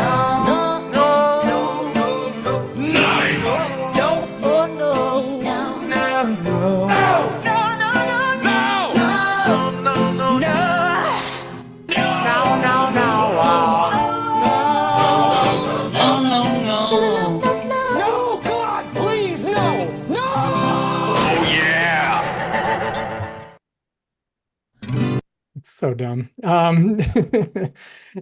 This cartoon here, this is what I would term when two disagreeable people fall in love. There was a curse word in that comic, but I took it out because this is a family show. So we've all met this couple, right? It's two people that love each other dearly, but fight like cats and dogs. And so disagreeability gets a really bad rap. It really does sometimes. And the thing is, people have to understand that we have to look out for ourselves and our interests. Otherwise, we wouldn't survive. It's easy to characterize disagreeableness as a negative trait. And like all of the other factors, when you start to get further away from the middle, it can become really difficult. But it's a necessary trait in human psychology, just to be sure that we're not taken advantage of. And again, remember, most of us are in the middle of the curve. So a number of studies based on surveys and interviews with nearly 5,000 working men and women, it showed that, this is familiar to the last study or significantly connected to the last study, disagreeable men are paid significantly more than agreeable men. And so looking out for our own interests can certainly pay off in a lot of ways, and not just in terms of money, but in terms of the interests of the people that we care about. So every agreeable person out there, Dr. Lyle has said, if you don't, what's the phrase? If you you don't have to bark if you have a dog. So, you know, it can be really helpful to have somebody that is not going to put up with nonsense in situations, especially if you're more agreeable. Particularly if they're higher in conscientiousness, these are the folks that can really stand up to injustice in our society. And that is so important. They are the ones that are willing to have their feet put against the flame and, you know, be in the face danger and pressure when it's really important to not wave the white flag, I guess. So if someone's lower on the scale of the agreeable dimension, if they're high in disagreeability, something that can really help is a cake analogy. So we might say that if most of us are in the middle of the bell curve for this dimension, we're probably 50-50 traders. So if AJ and I have one of her delicious cakes and we cut it in half and each gets one half, most people would call that fair. And as I mentioned before, you know, Dr. Lyle talks about people being maybe a little more self-interested in that, but that's neither here nor there. So for someone who's lower in agreeableness and they're finding that that's impacting their personal relationships in a negative way, it can be helpful to understand that they're predisposed genetically to feel like they deserve more than their fair share. So somebody might be a 65-35 trader, meaning that for them to feel like a deal is fair, they need 65% of the delicious AJ cake, leaving the other person with 35%. Actually, I think this is Donald Duck's hand. which is funny because Donald Duck's pretty disagreeable.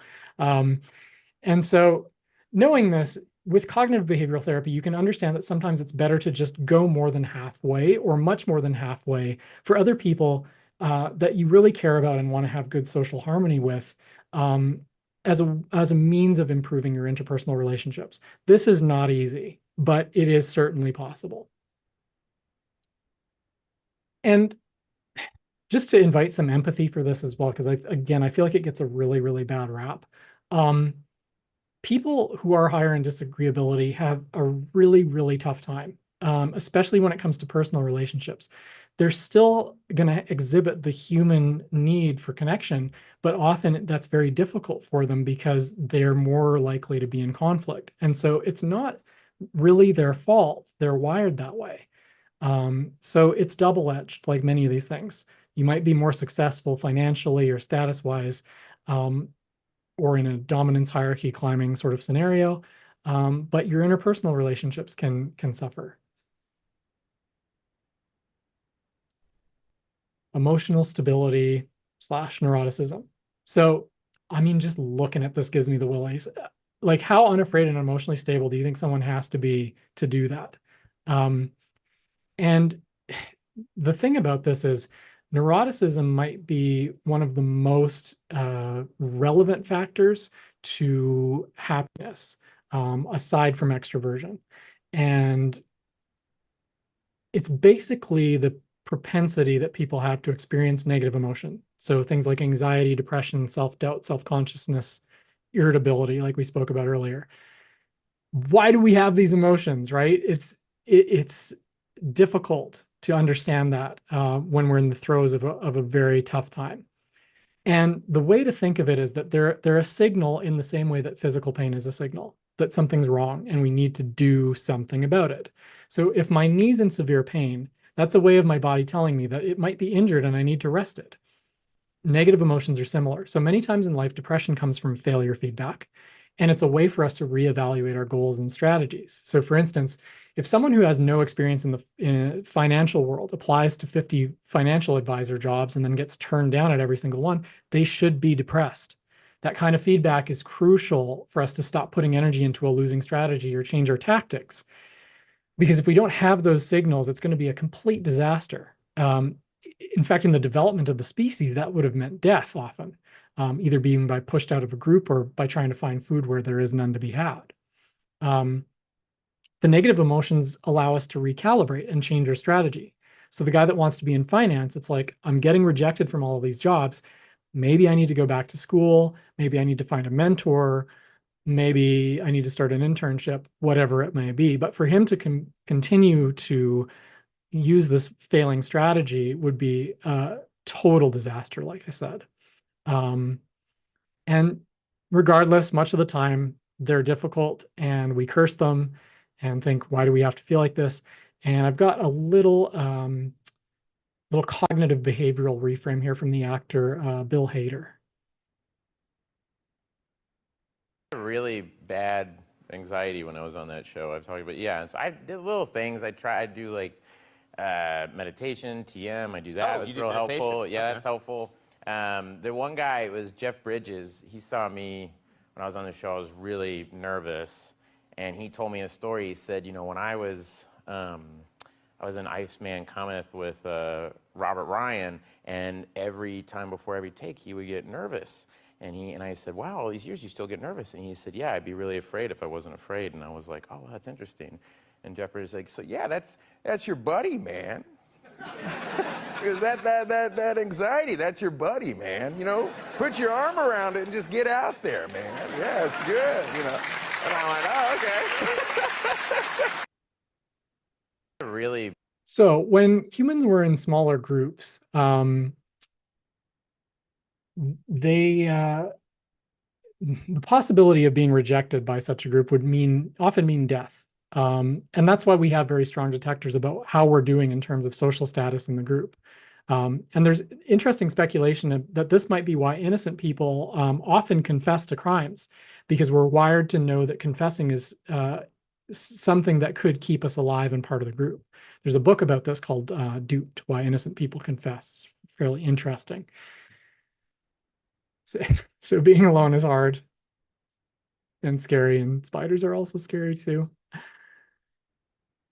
So I just wanted to also talk a little bit about social rejection because as it relates to neuroticism and negative emotionality, people that are higher in neuroticism, they have a lower social threshold for being rejected. And so there's a social psychologist, Mark Leary, and he ran an experiment decades ago. I still think it would very much hold up if it were run again.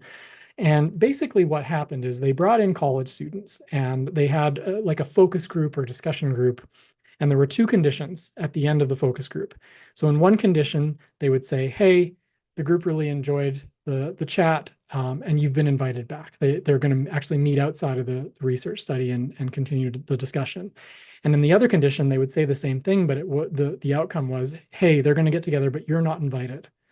And the self-esteem scores of the people that were not invited plummeted.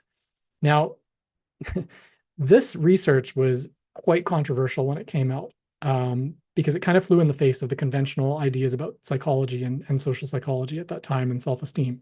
And so the contention in the field was that the reason this had happened is because Mark Leary had chosen college students who weren't fully formed in their sense of self and their brains weren't full. Well, that research didn't exist, but basically they were young and immature. And so the assertion was if you would have picked older people that were more robust in their identity and not caring about what other people think, you wouldn't have the same results. And so he knew they were wrong. So he ran it again with people that were self-selected both by themselves and by people who knew them as having very strong senses of self, high self-esteem. And they ran the experiment and they had the exact same result. And I think this is really important for a shift in how people view the notion that we still kind of hear, or I certainly hear, that you control how you feel and you shouldn't care about what other people think of you. We are wired to care about what other people think of us. Now, there's more complex problems with this because we're in a much wider sort of social group than we were ever meant to be. So there certainly are people that we shouldn't, quote unquote, care about in terms of what they think of us. But it's very, very difficult to not have that affect us deeply emotionally, because as I mentioned, in the past, that could have meant death, being socially ostracized, kicked out of the group, and humans don't do very well on their own.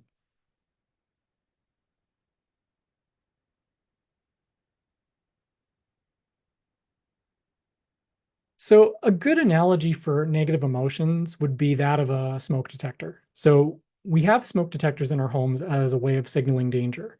But the way we can think about higher neuroticism is that it's a person that has a more sensitive smoke detector. So in most cases anyway, we would want the smoke detector to be more sensitive than it needs to be, because it's better to have a false positive where, you know, I left toast in my toaster for too long and I'm now suffering the minor annoyance and inconvenience of my smoke alarm going off. That's a better thing to have happen 20 times than it is to have the smoke detector's threshold too low and there's a fire and the house burns down. So the result of this is that people higher in neuroticism, they just have a propensity for feeling the negative emotions, and it's a lot more difficult for them to get out of these spirals. On the flip side, we don't want to be too stable because then we're not going to be signaled when we need to get out of a bad situation. And something that I've noticed both in the research literature and in clinical practice is that this was surprising to me, actually, because people that are very high in emotional stability sometimes will find themselves in a bad situation, but they won't leave because the negative emotionality that they're experiencing is not sufficient enough to really get them motivated to get out of there. You really see this in people that are high stable and high agreeable because they already feel like they don't deserve as much as what's coming to them. And then they also don't have these strong negative emotions to tell them to, hey, like, you got to get out of this situation.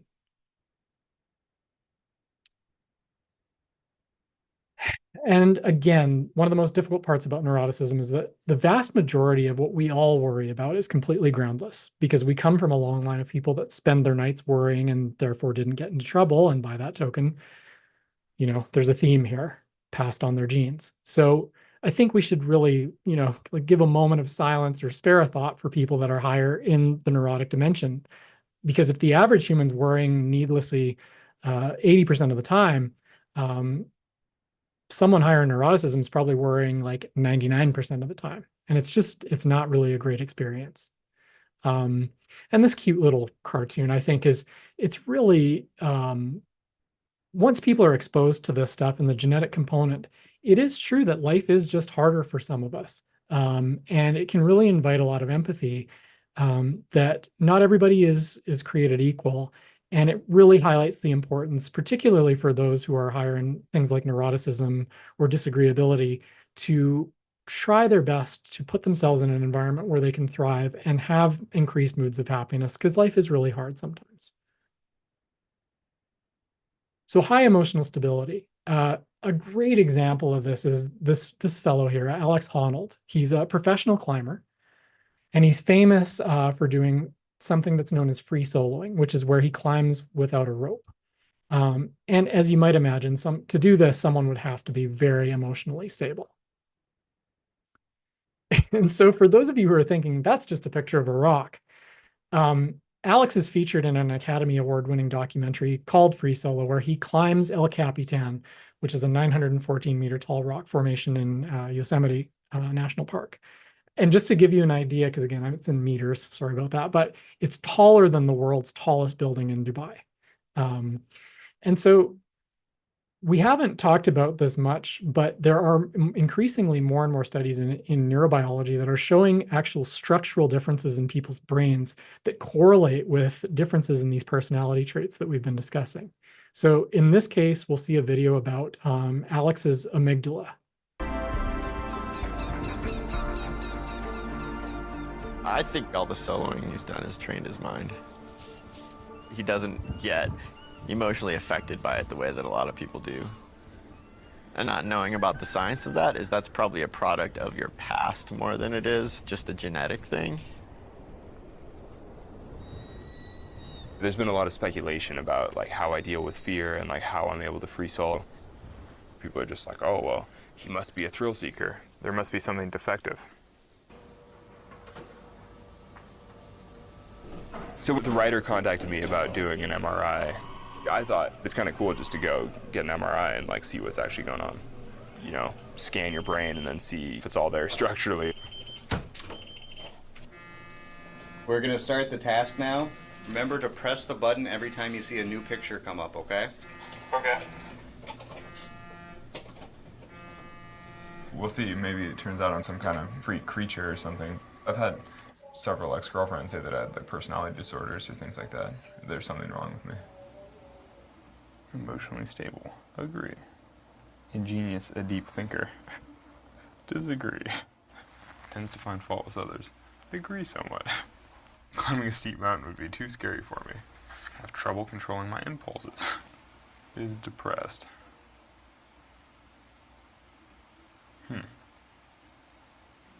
Is my brain intact? Your brain's intact, and it's quite interesting. Those little two dots that are further towards the top of the screen, that's the amygdala. So an interesting thing, you have no activation in your amygdala. There's just not much going on in my brain, it seems. Do you think my amygdala actually just doesn't work or something? Your amygdala works, it's just that it needs a much higher level of stimulation. Things that are typically stimulating for most of the rest of us are not really doing it for you. Maybe my amygdala is just tired, you know, from too many years of being all gripped. Yeah, so we would describe Alex as someone that's probably very high on the dimension of emotional stability. And it's also interesting, I had mentioned before that when we look at extremes on the bell curve, sometimes those traits or sometimes those factors are correlated with pathological mood disorders or psychological disorders. So it's curious that Alex mentions that he's been told by ex-partners that they think he might have a personality disorder. Now, as a psychologist, I obviously can't diagnose anybody that I've never met. And to my knowledge, he's never been diagnosed by a professional. But it's just something interesting to note that he mentions that. And this is also relevant for all of us, that there is, well, particularly people with lower stability, many psychological studies have demonstrated that people on average more readily recall negative memories and emotions than we do positive ones. And that's just a survival mechanism. It's more important to pay attention to things that could result in hampering our survival and reproduction odds than it is to recall things that make us happy. This is one of my favorite ones. The good memories are in sand and the bad memories are in marble or whatever that is. So this is where gratitude journals can come in. So just bear with me here because I know people have varying, differing opinions on gratitude. My therapist prescribed me with gratitude. It's so annoying. I'm just writing lists every day, 5 things I'm grateful for. It's so... You know what the worst part about it is that it works. It really works a lot. It's so annoying, because again, I thought I had this deep, dark thing inside me. Turns out if I tell my brain a couple times a day, like, hey, it's not that bad, my brain's like, I hadn't thought about it like that. My therapist. Okay, so,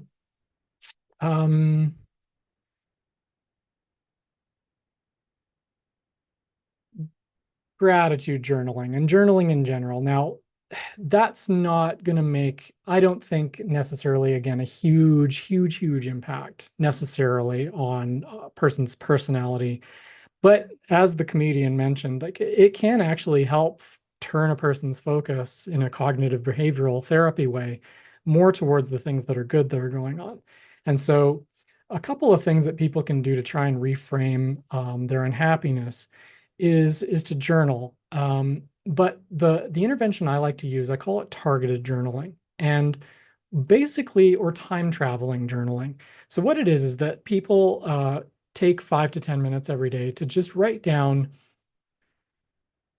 whether it was a good day or a bad day, and to their best guess, why it was good or bad. And then they progressively will actually read their past entries. And so if people have been doing this for a few months or years, you can read each day, like, where was I a month ago? Or where was I 2 years ago?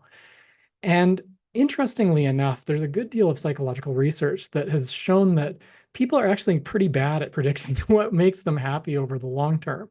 And that ties into the pleasure type stuff that we talked about before. But a great example here would be from the film Fight Club, if anybody's seen that.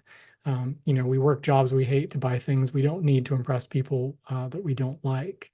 And so clients in my practice and you know, anecdotally, they've reported that exercise or eating healthy, like a whole food diet, those are things that they were surprised to find out were correlated with more streaks of happier days. And I think what is surprising about that is because it's in the moment, like, I don't want to go for a run, right? Like, I don't want to eat the salad over the processed junk, but we're kind of impressing our internal audience. And so over the long term, people are happier, and it's almost like separating yourself from yourself when you read those journal entries. And so by sort of disassociating in the best way possible, if you're having the same problem over and over again, it can get tiresome and you can kind of get annoyed with yourself. It's interesting how that can work out. You know, similar examples would be a high introverted person that reported being surprised that when they did force themselves to go out during the week, they were happier, even though in the moment it could be excruciating to leave the house. There was another person that reported having a very clean home seemed to be related to them being more relaxed and therefore happier, to an extent that's actually surprised them. So this was going on, but they didn't actually pinpoint it without the journaling. So I mentioned this before, but yeah, people that score high for extroversion and high for emotional stability, those are the ones that report being the happiest, and they tend to bounce back from difficult life circumstances most quickly. These are the folks we often refer to as resilient in our culture. So neuroticism isn't all bad. It does come with some benefits. High scorers often feel like, you know, things in the world and things inside themselves are not the way they should be. And that can make somebody really motivated to change. And this predicts that high scorers are innovators in domains, including understanding themselves and understanding the self and giving it meaning. And higher scorers are also very much afraid of failing, and that motivates them to strive. And if you pair that with high conscientiousness, you can end up having quite a nervous but a productive and innovative creature. In addition, studies have also shown that on average, people are overly optimistic about the outcomes of their behavior, particularly when they have a plan. And sometimes they don't reflect particularly deeply on the possible consequences. So that's good in the beginning of an endeavor, but if not, we need to get into more of a deliberational phase that allows us to be more cold in our review of the situation. So what are the faulty parts of our plan? Do we need to abandon or scale back certain parts if they're not working? And higher neuroticism scores, they visit that reflective mindset more often. And so there's been some studies on tasks involving predicting one's future or control over their environment, where more stable volunteers are far too optimistic and depressed patients see things more accurately. And additionally, higher neuroticism scores can often tend to be more creative in the arts, and they express their emotions through sublimation, which is a Freudian thing. So many of our greatest thinkers and artists have had that unstable edge, and that's arguably advanced our understanding and expression of human suffering through the beauty of writing, film, music, sculpture, pick whichever one you like. People can pause this, I think, on the replay. This is just an anonymous patient who successfully was able to improve his subjective well-being and happiness. And much of what he's discussing is quite extreme in terms of what we've discussed today, but it potentially can be helpful. And so I just wanted to comment briefly on social media and the general media and living in a world of globalization. It can be really hard on our social comparison psychology. We're now exposed, to the most beautiful, talented, and successful people, and no matter what we do, it's always going to seem like we're falling short. It's no wonder that there's so much anxiety about self-worth and body image and earning power, career success. And I also wanted to acknowledge as well that a lot of the findings I outlined spoke about how certain personality traits have negative sides to them, but are mitigated by the ability to make more money. And money is a tricky one. I think there needs probably to be more research, because some research shows it does make people happier to make more money. Some research shows it's not as big of an effect size as we would think. But this is a clip just of some famous rich people talking about the relationship of money and happiness. And I think it can be really useful to reframe the feelings of inadequacy that many of us have. Do you feel that you're happier right now than when you were broke, or not really? Sometimes. It's a sometime thing. But I feel like the way that I have money kind of took away a lot of my happiness. Then what happened was, I then experienced the things that I was culturally indoctrinated to believe would be a kind of salvation. Fame, fortune, attention. And yet, salvation did not come. I bought pleasure for so long. You can't buy happiness. You can buy pleasure, though. A lot of people say, like, oh, money isn't happiness. Well, money can buy a boat, and a boat will make me fucking happy, that kind of thing. I think it can completely destroy a human being, and I got to a point where Did it almost destroy you? It almost completely destroyed me. But I was lucky enough by the grace of God to have people that care about me enough to be like, hey, Justin, come on. Happiness is an emotional response to an outcome. If I win, I will be happy. If I don't, I won't. It's an if-then, cause and effect, quid pro quo standard that we cannot sustain because we immediately raise it every time we attain it. And I had worldly success in multiple industries. So I was successful in the music business, I was successful in modeling, in television, in real estate. So I made all this money and I had all this success. And here I was going, okay, I still don't feel any different. And I had banked everything on that making me feel better, or feel happier, or really honestly feel worthy, right? I think that's what we're all searching for, is that worthiness. Do I feel happy in life?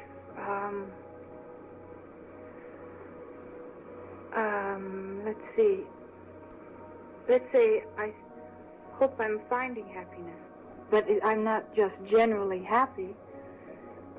if I'm generally anything, I guess I'm generally miserable. I don't know. I feel like sometimes people don't even love me for me. Like, I feel like people just love the clout. People like the fact that, like, yeah, my girl got money now. Like, does money bring happiness to you then? No. It brings some happiness. It brings comfort. But absolutely. I always think that if you have a lot of money, you don't have to worry about money. You don't have to and worry a lot about of people in the world have to worry about money. They do, and it's tough. It's extremely tough. We've been through times in our family where we had to worry. It's stressful on relationships, on everything. And I'm very happy that I don't right now. Who knows, forever. And nothing but pain, stuck in this game, searching for fortune and fame. That's what I hear.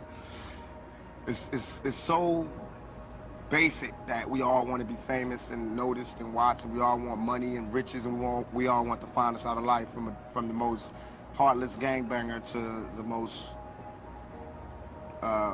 virtuous police officer. The media told me every day, and it's telling you every day what it is to be successful.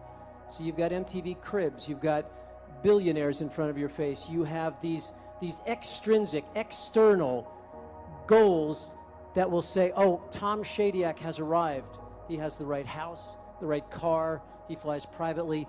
And when I got there, it was empty. Some of my friend, billionaire, very rich, but as a human being, in deep inside, too much stress, too much worry, fear, like that. So this is clear indication. Material value, no ability, no possibility to provide us inner peace. Okay, so got some wisdom here from Jake the dog. So he says, to live life, you need problems. And his computer friend says, that's stupid. And Jake says, if you get everything you want the minute you want it, what's the point of living? And I think if there were a machine that offered us all of the desirable experiences on demand, I don't think it's clear that we would really even want to use it. The basis of gratification and happiness is precisely the challenge that's required to obtain it. And shortcutting that, it removes the appeal. So paradoxically, in order to have the possibility of deep gratification, we need to admit the possibility of failure and frustration into our lives. It's necessary to have the possibility of unhappiness for happiness to have any meaning to it.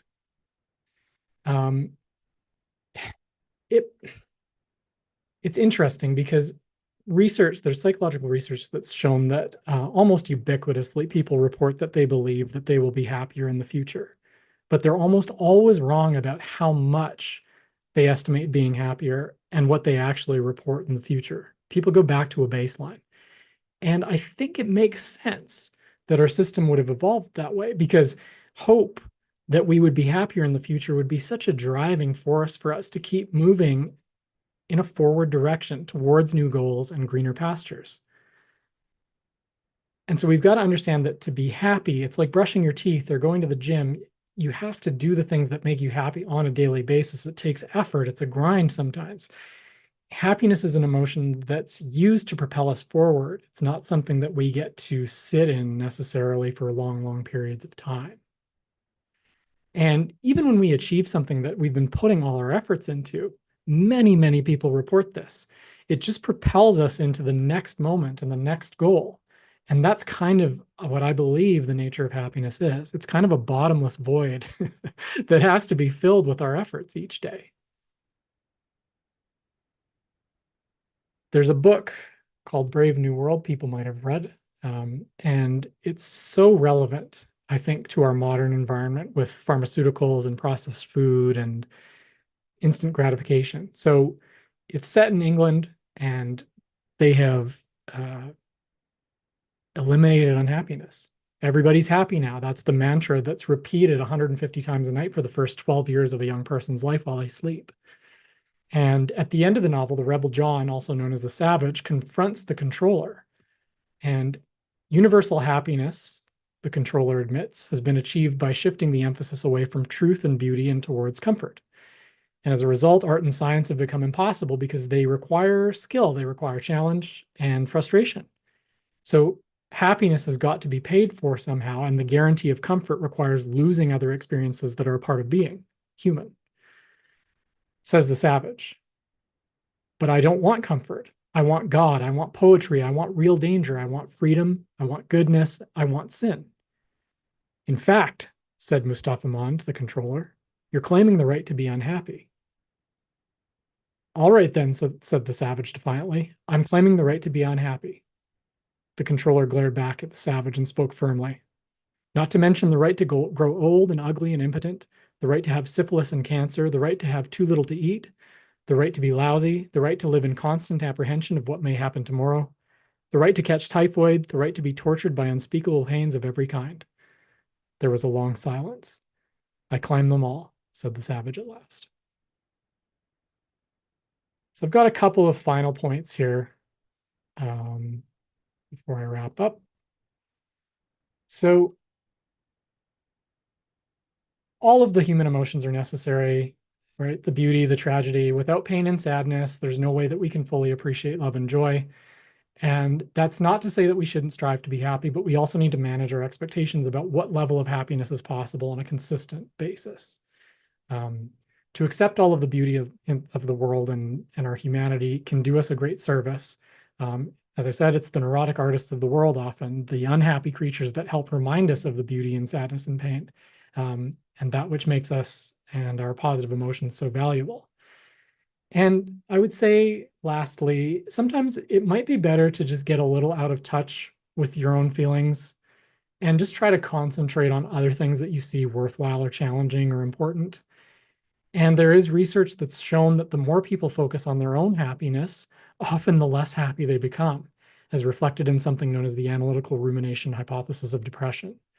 So giving ourselves to the service of others or a higher purpose can really give perspective. It's almost as if when we focus less on our own happiness and more on a goal or helping others, we tap into a larger perspective that we don't matter as much as we think we do.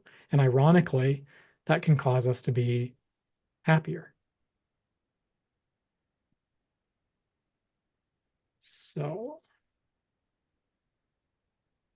there's some references here. I'll just, if people want to stop the replay and they want to look through, if they want to read more, they can pause.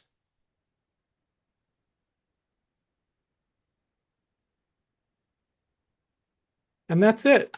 All right. Thanks so much. That was really, how long did it take you to put a presentation like that together with all the audio things that you had? Were very fun. It took a little while. I was going to say that was very comprehensive. Thank you. If people want to get in touch with you, where do they find you? Do you have a social media presence, a website? Everything you gave me is in the show notes below. Yeah, so I do some educational and life decision coaching. If people want to book an appointment or check that out, it's called inner-revolution.net. And it's not a part of it's separate from my psychology practice. So it's not psychotherapy. It's coaching and educational in nature. That's basically where you can find me. That's great. Well, Warren, thank you so much. Oh, Chef AJ, thank you for having me on. It's an honor and a pleasure. This was, I wish you didn't live in Canada because I can't send you your 2 free bottles of California balsamic unless you have a U.S. address. Oh, really? Yeah. Do you have a U.S. address or might you be visiting someone in the U.S. anytime? Not anytime soon, but I'll let you know. I'm definitely interested in the balsamic. Okay, because we can send them to any U.S. address. Thank you so much, Warren. Thank you again. It's wonderful. And thanks to all of you for watching another episode of Chef AJ Live. Please come back tomorrow at 11 a.m. Pacific time for the final episode of Chef AJ Live, a Q&A with Dr. Joel Furman.